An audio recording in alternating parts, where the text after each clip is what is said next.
Good afternoon and welcome back to the next of our Bible studies. We're on day 33. We're looking at the moment at the way the Bible understands creation and our place within it. And today we are looking at the traditional harvest offering. This is Deuteronomy chapter 26 and verses 1 to 10. So, after you have taken possession of the land that Yahweh your God is giving to you, once you have settled there, everyone must put the first part of each crop that you harvest in a basket. Then you must take it with you to the unique place of worship. Go to the priest in charge at that time and say to him, I acknowledge right now to Yahweh my God that I have come into the land that he promised to our ancestors that he would give us. The priest will take the basket from you and lay it down in front of Yahweh your God's altar. And then, in the presence of Yahweh, you will recite these words. My forebear was a nomadic Aramean who took his family to live in Egypt. When they went there, they were but few, yet they became a numerous and powerful people. The Egyptians treated them badly, forcing us to work as slaves. Then we cried out for help to Yahweh, the God of our forebear. He heard us and beheld our suffering, our hardships and our misery. By his great power and force, he rescued us from Egypt. He worked miracles and wonders and caused fearful things to take place. He brought us here and gave us this lush and fruitful country, which is why I have brought to Yahweh the first pickings of the harvest he has given me.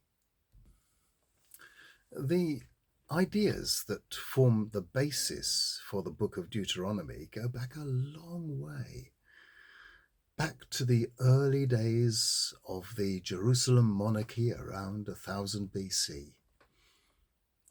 But in its final form, it didn't really emerge until the reign of a reforming monarch called Josiah, some 400 years later. Early Christian researchers identified Deuteronomy with the book mentioned in the second book of Kings, chapter 22, as having been discovered in the Jerusalem temple during some renovations. Many of its provisions echo the religious reforms brought in by Josiah and the preaching of Jeremiah, Huldah his cousin, and Zephaniah. Deuteronomy and Josiah therefore played an important part in defining what it was to be distinctively Jewish. It was important because there was a Cold War going on between Egypt and the rising new empire of Babylon. This was therefore crucial for the survival of Jewish religion and culture, especially because what was about to come over the horizon were the coming ravages of conquest and exile that were going to begin during Jeremiah's lifetime. So this was very important and formative stuff for the Jewish people. And this short passage shows some of the more ancient strands of that tradition. Josiah would have wanted to preserve or revive those traditions.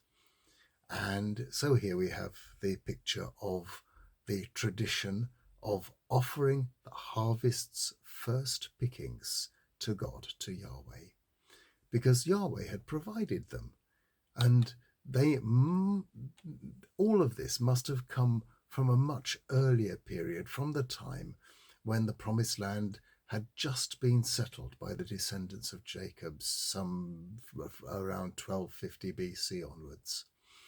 As we can see from the order of service provided in these verses, there had been a deliberate effort made to remember who we are and where we come from that has stood the test of time for the Jewish people. Now, Christians do similar things to define ourselves. Our historic creeds, which are recited weekly in many churches, define us and put us in the mainstream of Christianity.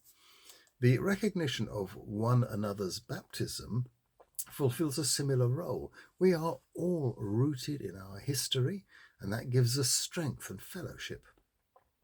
But as the existence of Josiah also reminds us, from time to time we do need to check that we have not strayed too far from our roots and have remained faithful to the basic beliefs that define us.